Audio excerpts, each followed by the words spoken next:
በስመ አብን ወልድን መንፈስ ቅዱስን ሓደ አምላኽ አሜን። ፍቁራን አሕዋተይን አሓተይን ሎሙን መቐፀልታ ናይቲ መዓልታዊ ንገብሮ ዘለና ንባብ መዝገበ ሃይማኖት ካብ ቁፅሪ 1153 ክሳብ 1158 ክነንብብ ኢና። ቃላትን ግብራትን ቁፅሪ 1153 ናይ ምስጢር ክብርን ዝኽርን አፈፃፅማ ብክርስቶስን ብመንፈስ ቅዱስን አቢሉ እቶም ደቂ እግዚአብሔር ምስ አቦኦም ዝፍፅምዎ ርክብ ዘመልክት እዩ። እዚ ርክብ እዚ ድማ በቲ ቃላትን ግብርታትን ዝፍፀም ኮይኑ ናይ ምውሳእ ዲያሎግ መልክዕ ዘለዎ እዩ። ብርግፅ እውን እቲ አምሳላዊ ግብራት ከም ቋንቋ ኮይኑ እዩ። እንተኾነ ግን እቲ ናይ መንግስተ ሰማይ ዘርኢ ኣብቲ ፅቡቕ መሬት ምእንቲ ክፈሪ እቲ አምሳላዊ ግብራት ብቃል አምላኽ ብናይ እምነት ምላሽ ዝተሰነየን ሂወት ዝረኸበን ክኸውን የድሊ። እዚ ቃል አምላኽ ዝገልፆ በቲ ልጥርግያዊ ተግባራቱ ተኣሚቱ ይርከብ። እዚ ከዓ እቲ ናፃ ዝኾነ ተግሳፁን ተበግስኡን ናይ ህዝቡ ናይ እምነት ምላሽን ምዃኑ እዩ። ቁፅሪ 1154 ሉጡርግያ ቃል አምላኽ ወይ ስርዓተ ቅዳሴ ናይ ስርዓተ ምስጢራት ቀንዲ ክፋል እዩ። ንናይ ምእመናን እምነት አፀቢቑ ምእንቲ ከደልድል እቲ ንቃል አምላኽ ዘሰኒ ትምህርትታት ብዝግባእ ክበርህን ክፀንዕን የድልዮ። እዚ ማለት ከዓ እቲ ቃል አምላኽ ዝሓዘ መፅሓፍ ገፃዌ ወይ መፅሓፈ ወንጌል ንአኽብሮቱ ብዝርኢ ዑደት ዕጣን መባርህ ዝንበረሉ ቦታ አትራኖስ ወይ መካነ ምንባብ ንፁርን ተሰማዕን ንባብ ናይቲ ንባብ መቁፀልታ ዝኾነ ናይ ካህን ላእክ ስብከትን ህዝቢ ዝህቦ ምላሻትን እልልታን ጣቕዒትን ናይ ምስትንታን መዛሙራትን ልመናታትን ስእለታትን ተኣምኖተ ሃይማኖትን። ቁፅሪ 1155 እቲ ንሉጥርግያ ዝርኢ ቃልን ተግባርን መጠን ትምህርትን ብምዃን ነቲ ዘመልክቶ ዝፍፅሞ እዩ። ስለዚ ከዓ ካብ ሓደ ሕድ ዘይነፃፀል እዩ። መንፈስ ቅዱስ ድማ እምነት ከነቃቅሕ ከሎ ንቃል አምላኽ ንምርዳእ ጥራይ ዘይኮነ ዝሕግዝ ብምስጢራት ገቢሩ ነቲ ዝእውጆ መንክራት አምላኽ ህልው ክገብሮ ይርከብ። መንፈስ ቅዱስ እምበኣር በቲ ፍቁር ወዱ ንዝተፈፀመ ናይ እግዚአብሔር አቦ ስራሕ ህልው ይገብሮ። መዝሙርን ሙዚቃን ቁፅሪ 1156 ኣብ ኩላዊት ቤተክርስትያን ተዓቂሩ ዘሎ ናይ ስርዓተ ማህሌት ትውፊት ምስ ኩሉ መንፈሳዊ ሙዚቃዊ ልምዱ ካብ ኩሉ ካልእ ስነ ጥበባት ፀብለል ዝበለን ብዋጋ ዘይትመንን ክቡር ሃብትን እዩ። ናይዚ ፀብለልትነት እዚ ቀንዲ ምክንያት ድማ ከም መጠን ናይ መንፈሳዊ ሙዚቃን ቃላትን ውህደትን ናይቲ ክቡርን ዕዙዝን ስርዓተ ልጥርግያ ቀንድን ኣገዳስን ክፍሊ ስለ ዝኾነ እዩ። ብሕሹኽታ መንፈስ ተደርሱን ብናይ ማህሌት መሳርሒ ሙዚቃ ዝተሰነዩ መዛሙር ምህላው እዚ ምስቲ ናይ ጥንታዊት ቀዳመይቲ ኪዳን ልጥርግያዊ ኣፈፃፅማ እውን ብፅቡቅ ዝተኣሳሰረ ኮይኑ ፀኒሑ ኣሎ። ቤተክርስትያን ነዚ ትውፊት እዚ ክትቅፅሎን ከተማዕብሎን ትርከብ። ብመዝሙርን ዝማሬን ብመንፈሳዊ ዜማን ንጎይታ ብልብኹም እናዜምኩም እናዘመርኩምን ንሓድሕድኩም ተዘራረቡ። እቲ ዝዝምር ዘዝይም ብድርብ ይጽሊ። ቁፅሪ 1157 መዝሙርን ሙዚቃን ምስ ልጥርግያዊ ተግባር ብቐረባ ክተኣሳሰሩ ከለዉ ፍሉይ ትርጉም ብዘለዎ መንገዲ ነቲ መጠን ትእምርቲ ዘለዎም እጃም ክፍፅሙ ይርከቡ። ዝኸውን ከዓ ብመሰረት ዕለተ ቀንዲ መምዘኒታት እዩ። ብመሰረት 3 ቀንዲ መምዘኒታት እዩ ማለት ጽባቐ ዝዓዘዞ መግለጺ ጸሎት ናይታ ማሕበር ምእመናን ኣብ ዝተወሰነ ግዜ ዝግበር ስሙር ዝኾነ ተሳትፎ ከምኡውን ናይቲ ኣፈጻጽማ ዕብየት ዓጀብን በዚ ዓይነት እዚ ኣብቲ ናይ ሊቱርግያዊ ቃላትን ተግባራትን ዕላማ ዝኾነ ክብሪ ኣምላኽን ቅድስና ምእመናንን ይሳተፉ። ቅዱስ ኣጎስጢኖስ ነዚህን ክገልጽ በቲ ኣብ ቤተ ክርስቲያንኩም ዝቃላሕ ዝነበረ ውዳሴን ጥዑም መዝሙርን ዝተቓነየ ድምፅታትን ብውሽጠይ ክንደይ ዘይተንቀሳቐስኩን ዘይበኸኹን ኣብ ከመይ ዝበለ ፍጹም ስምዒታዊ ሃለዋት ዘይተረኸብኩ እቲ ድምፅታት እቲ ነቲ ኣብ ልበይ ዘሎ ሓቂ እናጻረየ ናብ ኣእዛነይ ይፈስስ ነበረ።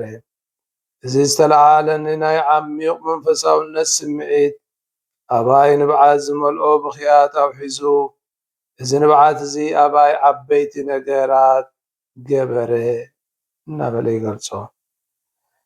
ቁጽሪ 1158 ናይዚ ትእምርትታት መዝሙር፣ ሙዚቃ፣ ቃላት፣ ተግባራት ውህደት ብናይቲ ዘኽብሮ ህዝበ እግዚኣብሔር ባህላውን ህንጸተ ሰብኣውን ሃብቲ ክግለጽ ከሎ ኣዝዩ ውፅኢታውን ትርጉም ዝህብን ይኸውን።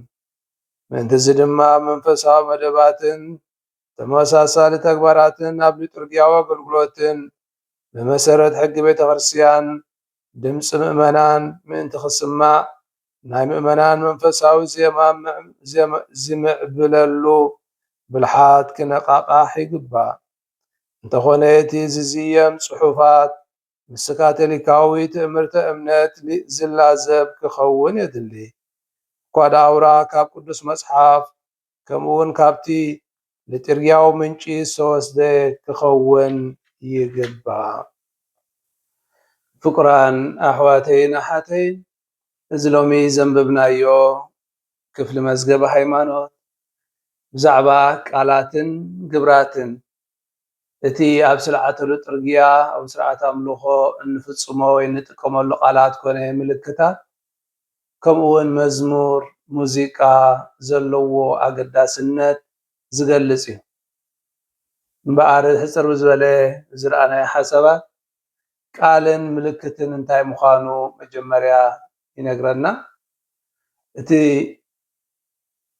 ንዘራረበሉ ኣምላኽን ሰብን እንረዳድኣሉ ቋንቋ ስርዓተ ኣምልኾ ወይ ሊቱርግያ ንብሎ እግዚኣብሔር ንህዝቡ ዝዛረበሉ ህዝቢ ድማ ብእምነትን ብጸሎትን ዝምልሰሉ ናይ ምዝርራብ መድረኽ እዩ። ናይ ነንሕድካ ምንባብን ድላይካ ናይ ምውሃብን እዩ።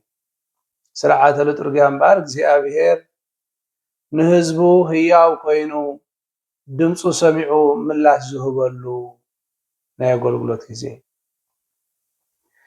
እዚ ትዝርርብ ኣብ መንጎ ደቂ ሰባትን እግዚኣብሔርን ክኸውን ከሎ ሓድነት ቃልን ናይቲ ተግባርን ክንርኢ ከለና ካብ ስርዓተ ሊቱርግያ ቃል ኣምላኽን እቲ ዝፍጸም ስነ ስርዓት ወይ ምልክት ኣዝዮም ዝተኣሳሰሩ ምዃኖም ዝገልጽ እዩ።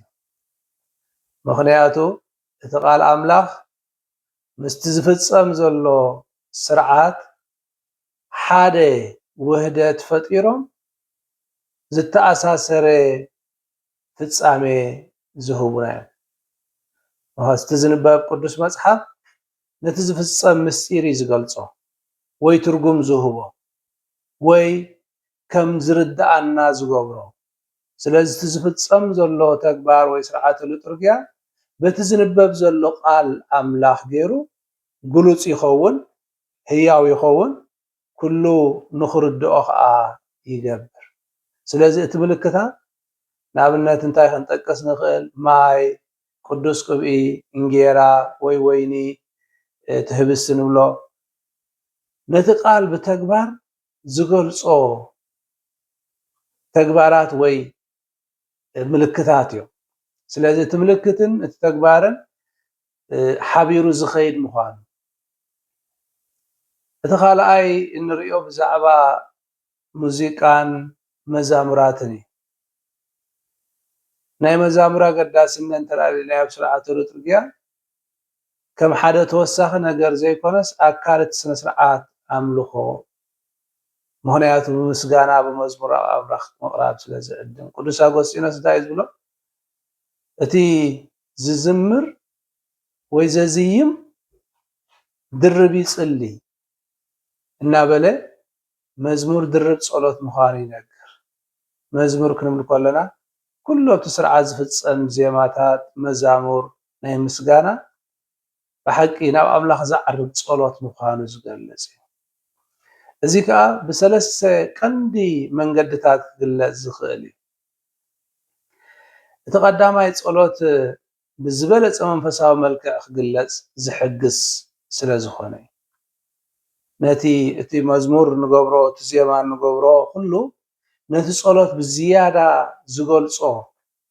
ክገልጾ ዝኽእል ስለ ዝኾነ ዝሕግዝ ስለ ዝኾነ እቲ ካልኣይ ንሓድነትን ተሳትፎን እቶም ምእመናን ወይ ተጋባእቲ ዘደልድሎ እዩ ይብለና ምክንያቱ ሓቢርካ ክትዝምር ሓቢርካ ክትጽሊ ሓቢርካ ክተመስግን ከለኻ ሓድነትካ ይድልድል الثالثاي ነቲ ቅዱስ ስነ ስርዓት ዝያዳ ግርማን ጽባቐን ዝህቦ እዩ እቲ ቅዱስ ንብሎ ዘለና ስነ ስርዓት ዝያዳ ግርማን ቅዱስ ስነ ስርዓት ንብሎ ዘለና ስርዓተ ሊቱርግያ ወይ ስርዓተ ኣምልኾ ዝፍጸም ዘሎ ናይ ኣምልኾ ተግባራት እዩ ንዑ ግርማን ጽባቐን ዝህቦ እዩ ስለዚ ኩሉ መዝሙር ኣብ ቤተክርስትያን ክዝመር